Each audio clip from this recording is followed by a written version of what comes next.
The UK Housing Review has been published in the last couple of weeks, and it's the 24th annual review that the CIH has been publishing. And this year, like most years, we're looking at the overall state of the economy and how it affects housing, and we're looking at key housing measures like investment in the stock, whether new build is keeping up with demand, how are we doing on homelessness, and as ever we try to look at the whole picture across the UK. So we don't look just at England, but we also compare England with Wales, Scotland, Northern Ireland, and try to give a rounded picture of how all of these things look from all parts, whichever part of the UK you live in.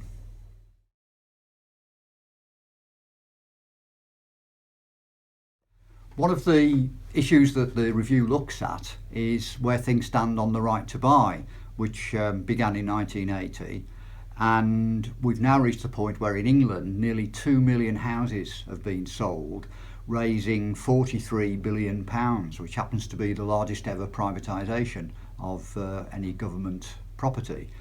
On the other hand, since then in England, local authorities have only built just under 350,000 homes, so it illustrates the gap between the numbers that we're selling and the numbers that we're rebuilding. There's been a crude loss of around about 1.5 million homes over that period. The same applies in Wales, Scotland, Northern Ireland, but policy is taking a very different form in those areas now. Scotland is working towards the end of right to buy, and Wales will probably do so in the next few years as well. Whereas in England, the right to buy has been reinvigorated and sales are increasing. Another area of interest in the review is it's the way it looks at the balance of government spending in terms of its support for affordable housing on the one hand, or the private housing market on the other.